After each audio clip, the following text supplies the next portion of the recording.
Most people spend their entire life searching for happiness in the wrong places. They think happiness will come when they earn more money, move to a better city, buy a bigger house, become more attractive, or finally prove themselves to the world. But the painful truth is this: some people have everything and still feel empty. They wake up in expensive bedrooms but cannot sleep peacefully at night. They smile in photos but cry in silence. They own things others dream about, yet deep inside, they feel like something important is missing. Every day, millions of people compare their life with strangers. They look at someone else's success and feel behind. They look at someone else's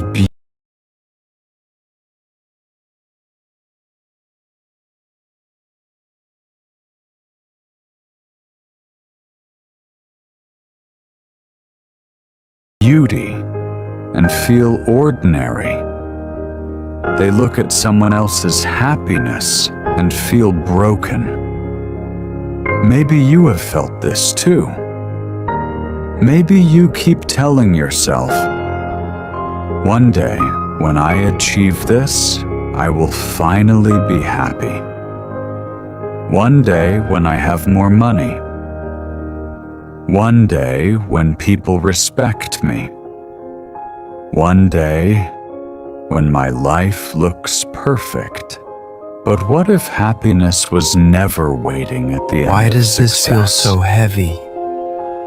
What if happiness was something you were losing while chasing everything else?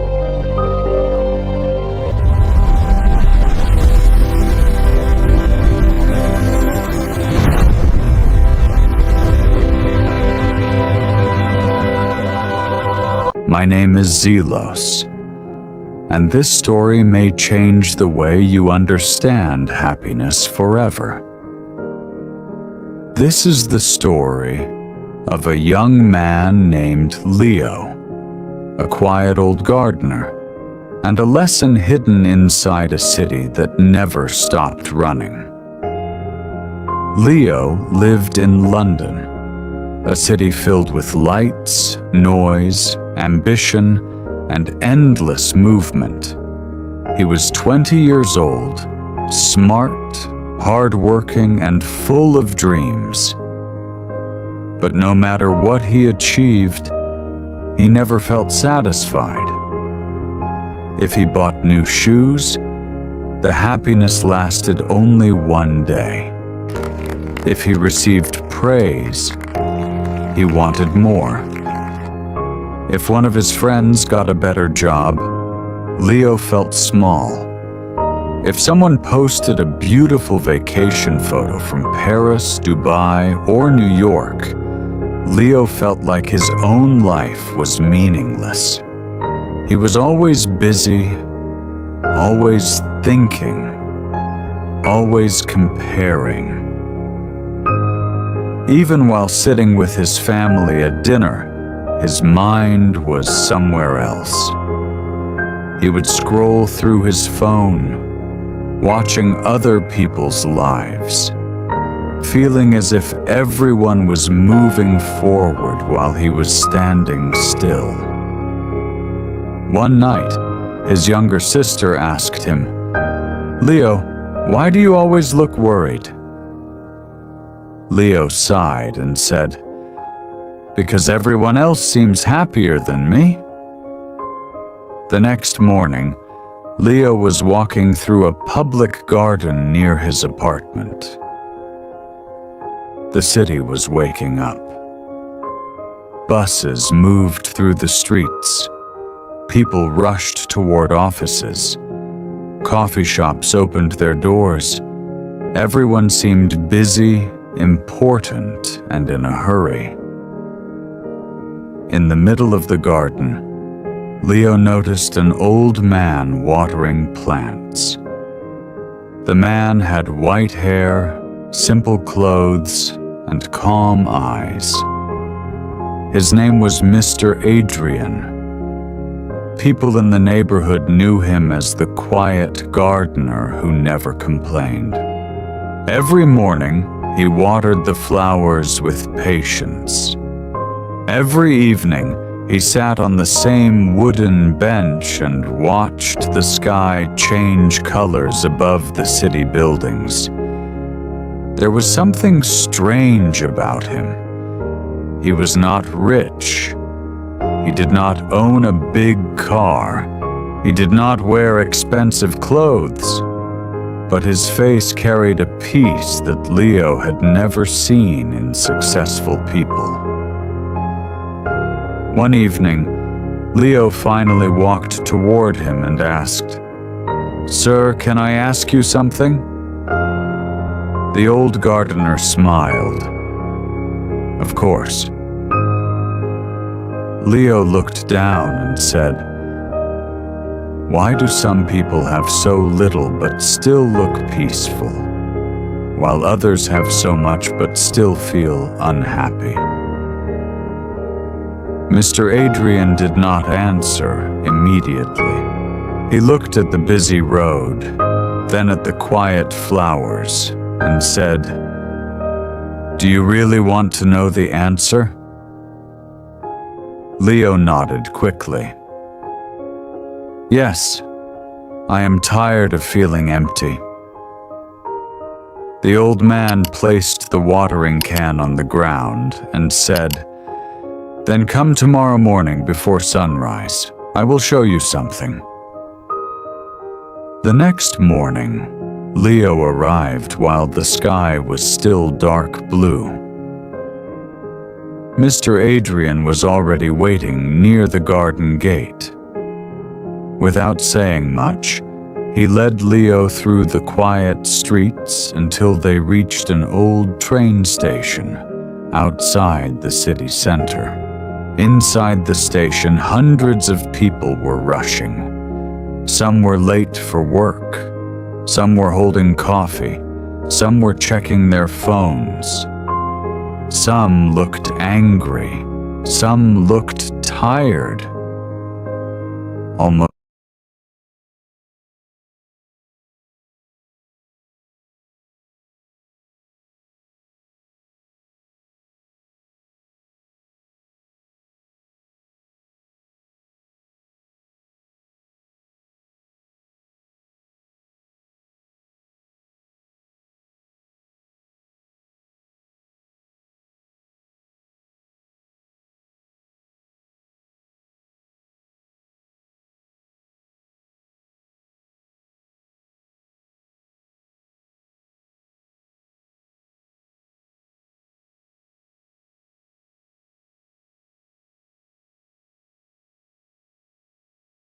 nobody looked peaceful. Mr. Adrian pointed toward the crowd and asked, "What do you see?" Leo said, "People going to work." The old man shook his head gently. "Look again." Leo watched more carefully. He saw a man in an expensive suit shouting into his phone. He saw a young woman checking her reflection again and again. He saw a teenager staring at social media with sadness in his eyes. He saw an old businessman sitting alone, surrounded by luxury bags, but looking completely exhausted. Then Mr. Adrian said, "Most people are not walking toward happiness. They are running away from themselves." Leo became silent. The old man continued, "They think movement means progress. They think busyness means importance. They think achievement means peace. But a restless mind can turn even success into suffering." Those words touched Leo deeply. Then Mr. Adrian took him to a small cafe near the station. Inside the cafe, there were 2 tables. At the first table sat a rich man wearing a luxury watch. His phone kept ringing. He had 3 cups of coffee in front of him. His face looked tense, and every few seconds, he checked the time. At the second table sat an elderly woman with a simple cup of tea. She was slowly reading a book, smiling softly whenever sunlight touched the page. Mr. Adrian whispered, "Which person looks happier?" Leo looked at both of them and said, "The old woman." "Why?" the gardener asked. "Because she looks peaceful." Mr. Adrian nodded. "Exactly. The rich man has more, but he cannot enjoy anything. The woman has less, but she is present. Happiness is not only about what you have. It is about whether your heart is calm enough to feel it." Leo looked at the rich man again. For the first time, he realized something. He had been trying to become like that man, always busy, always chasing, always proving, always afraid of falling behind. Then Mr. Adrian took a small empty glass from the cafe counter and placed it in front of Leo. He filled half of it with water. Then he asked, "Is this glass half empty or half full?" Leo almost smiled. "I have heard this question before." The old man said,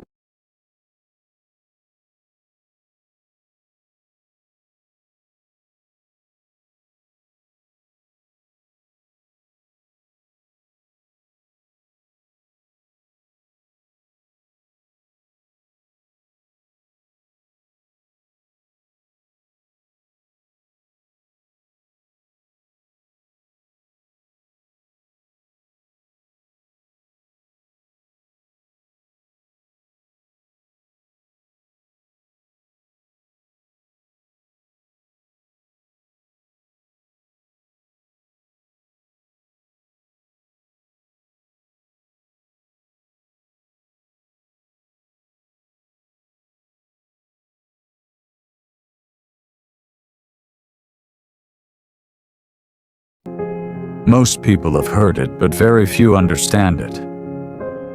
Then he added a few drops of dark ink into the water. Slowly, the clear water became cloudy. Mr. Adrian said, "This glass is your mind. The water is your life. The ink is comparison, jealousy, fear, and endless desire. Even if your life has blessings, a polluted mind cannot taste them." Leo stared at the glass. The old man continued, "Many people do not need a better life first. They need a clearer mind first." Leo felt something heavy inside him. He remembered how often he ignored his own blessings because someone else had more. He remembered how he ruined good days by comparing them with someone else's best moments. He remembered how many times he sat with his family, but gave his attention to strangers on a screen. Then Mr. Adrian said, "Come. There is one more thing." They walked back to the garden. By now, the sun had started rising above the city. Golden light touched the buildings, the roads, and the flowers. Mr. Adrian stopped beside two plants. One plant was tall but dry. It had been placed in a beautiful, expensive pot. The second plant was smaller, planted in ordinary soil, but its leaves were fresh and green. Leo asked, "Why is the beautiful plant dying?" Mr. Adrian touched the dry leaves gently and said, "Because it was placed where everyone could admire it, but nobody watered its roots." Then he pointed to the smaller plant.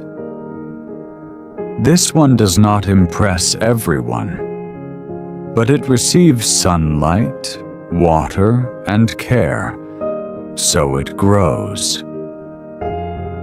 He turned toward Leo and said, "Many people decorate their life for the world, but forget to water their soul." Leo felt as if the old man was speaking directly about him. He had been trying to look successful, not feel peaceful. He had been trying to impress people, not understand himself. He had been feeding his image, but starving his heart. The old gardener sat on the bench and spoke slowly. "Listen carefully, Leo. Happiness is not the same as pleasure. Pleasure is quick. It comes from buying, winning, eating, scrolling, hearing praise, or getting attention. But pleasure fades quickly, and then the mind asks for more." Leo listened silently. "Peace is different," Mr. Adrian continued. "Peace comes from gratitude, honesty, purpose, forgiveness, and learning to accept what you cannot control. Pleasure makes you excited for a moment. Peace makes you strong for life." Leo looked at the rising sun. For years, he had wanted a perfect life. But now he realized that even a perfect life would not be enough for an untrained mind. Before leaving, Mr. Adrian gave Leo one simple instruction. For the next 30 days, do 3 things. First, stop comparing your life every morning. Second, write down 3 things you are grateful for. Third, help one person without expecting anything back. Leo asked, "Will that make me happy?" The old man smiled and said, "No, it will make you awake. Happiness begins when you wake up from the illusion that you are missing everything." That day, Leo went home quietly. For the first time, he did not open social media immediately. He sat with his mother during breakfast and truly listened to her voice. He noticed the warmth of the tea in his hands. He noticed the sunlight entering through the window. He noticed how peaceful life could feel when his mind stopped running. The first few days were difficult. His mind still wanted to compare. When a friend posted a new car, Leo felt jealousy rising again. When someone got promoted, he felt behind again. When life became boring, he wanted to escape into his phone again. But slowly, something inside him began to change. Every morning, he wrote 3 things he was grateful for.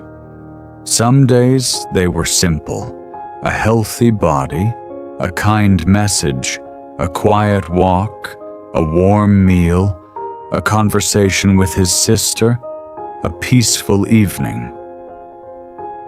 At first, these things felt small, but over time, Leo realized that small blessings are only small to an ungrateful heart. He started helping people too. He helped an old neighbor carry groceries. He helped a classmate prepare for an interview. He listened to a friend who was silently struggling. And something strange happened. The less Leo focused only on himself, the lighter his heart became. Weeks passed. One evening, Leo returned to the garden and saw Mr. Adrian sitting on the same bench. Leo sat beside him and said, "I think I understand now." The old man smiled. "Tell me." Leo looked at the city lights and said, "I thought happiness was something I had to chase. But now I think happiness is something I was blocking with comparison, fear, and desire." Mr. Adrian nodded. "That is the lesson." Leo continued, "Nothing big changed in my life. I did not become rich. I did not become famous. I did not suddenly get everything I wanted. But somehow I feel more peaceful." The old gardener looked at him kindly and said, "Because happiness does not always arrive when life gives you more. Sometimes it appears when your heart finally stops demanding everything." Months later, Leo met one of his old friends, Daniel. Daniel had just returned from New York. He had a high-paying job, expensive clothes, and thousands of followers online. At first, Leo thought Daniel must be extremely happy. But during their conversation, Daniel suddenly became quiet and said, "I don't understand it. I worked so hard to build this life. People admire me now, but when I am alone, I feel empty." Leo listened carefully. For the first time, he saw his old self in someone else. He took Daniel to the same garden, sat with him on the same bench, and told him what Mr. Adrian had once told him. "Maybe you do not need to win more from the world. Maybe you need to return to yourself."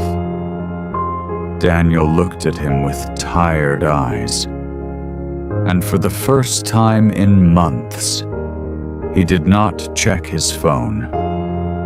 Years later, Leo became known among his friends as someone who gave calm advice. People came to him when they felt lost, anxious, jealous, or emotionally tired. They often asked him, "What is the secret of happiness?" And Leo always gave the same answer.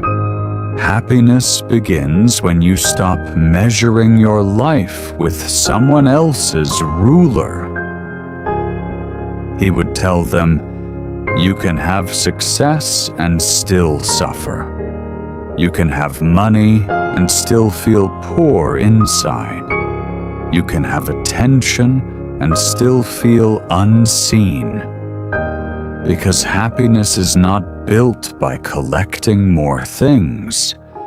It is built by training your mind to appreciate, accept, and live with peace." This story teaches us a lesson many people learn too late.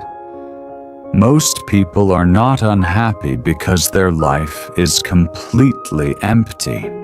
They are unhappy because their mind keeps telling them that what they have is not enough. They are unhappy because they compare their private pain with someone else's public success. They are unhappy because they keep waiting for a perfect future while ignoring the small beauty already present in their life. True happiness is not found in becoming better than everyone else. It is found in becoming peaceful with yourself. It is found when you stop chasing every desire. It is found when you stop trying to control every outcome. It is found when you learn to enjoy ordinary moments before life forces you to realize they were never ordinary. So today, before you ask life for more, pause for a moment. Look at what you already have. Your breath, your family, your health, your time, your ability to begin again. Because one day, the things you ignore today may become the things you wish you could have back. Happiness is not a perfect life. Happiness is a peaceful mind inside an imperfect life. And the moment you understand that, your whole world begins to change. If this story touched your heart, subscribe for more emotional and motivational stories that help you build a stronger mind, a peaceful heart, and a better life. And before you leave, remember this one line. The happiest person is not the one who has everything. The happiest person is the one who finally learns how to be grateful for enough.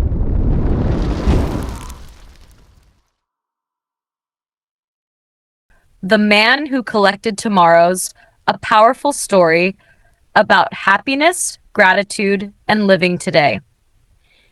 Have you ever noticed that some people spend their entire lives waiting for life to begin?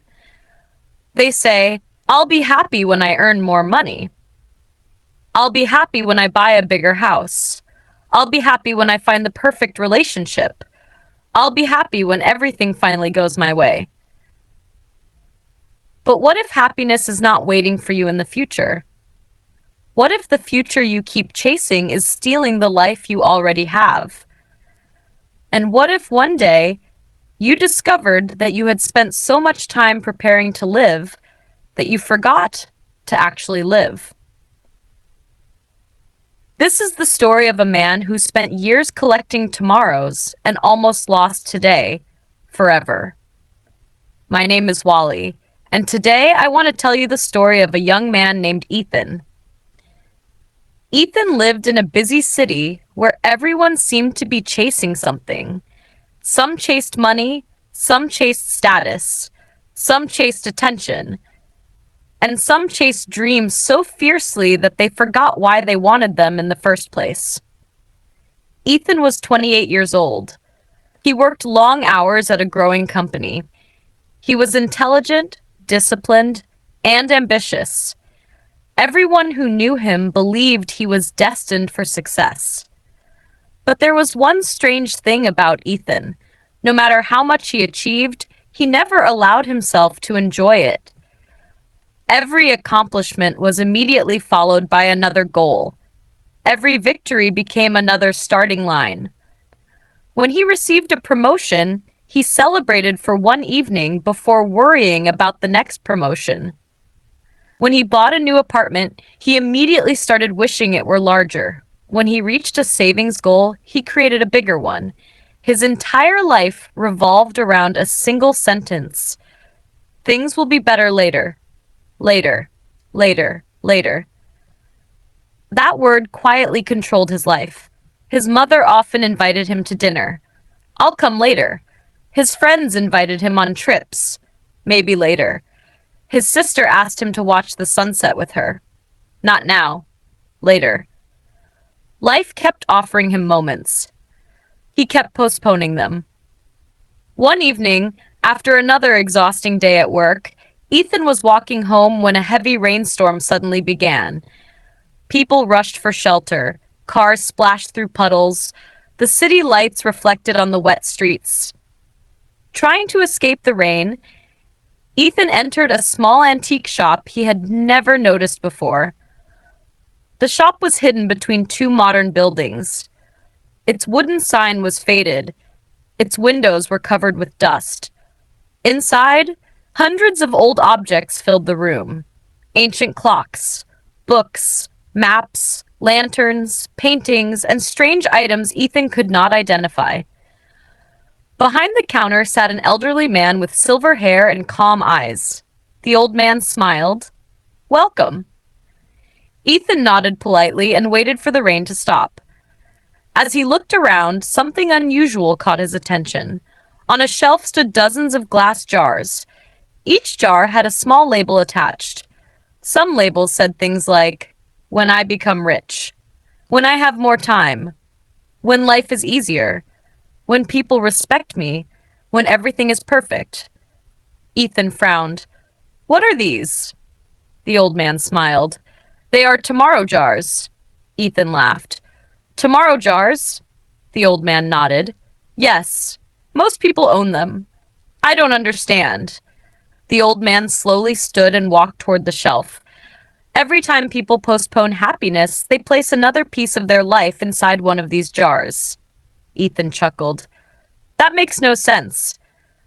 Doesn't it?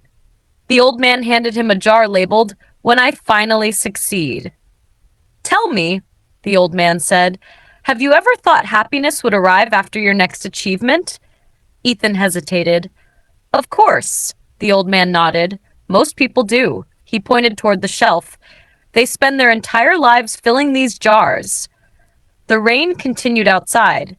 Ethan should have left. Yet something about the old man made him curious. Who are you? Ethan asked. My name is Samuel. Do people actually believe these jars are real? Samuel smiled. They are more real than you think. Then he asked a question. Ethan, when was the last time you enjoyed where you are instead of worrying about where you're going? The question landed heavily. Ethan didn't answer. Because he couldn't. Samuel looked toward the window. Come back tomorrow evening. Why? I want to show you something. Against his better judgment, Ethan agreed. The next evening, he returned. Samuel handed him a small notebook. Keep this for 1 week. What is it? A record of your thoughts. Ethan opened it. The pages were blank. Every time you catch yourself saying things will be better later, write it down. It sounded silly. Still, Ethan accepted. For the next 7 days, he carried the notebook everywhere. And what he discovered shocked him. Things will be better when I earn more. Things will be better when work becomes easier. Things will be better when I lose weight. Things will be better when I move. Things will be better when I buy this. Things will be better when I achieve that. By the end of the week, the notebook was filled. Dozens of entries. Hundreds of postponed moments. When Ethan returned to Samuel's shop, the old man asked, What did you learn? Ethan sighed. I spend most of my life waiting. Samuel nodded. Exactly. Then he led Ethan into a back room. In the center stood a large hourglass. Golden sand slowly flowed from the top chamber into the bottom. This hourglass belonged to my grandfather, Samuel said. He taught me the most important lesson of my life. What lesson? Samuel pointed to the falling sand. Every grain represents a moment. Ethan watched silently. You cannot save it. You cannot store it. You cannot pause it. And once it falls, you can never get it back. The room became quiet. Samuel continued. Most people believe time is money.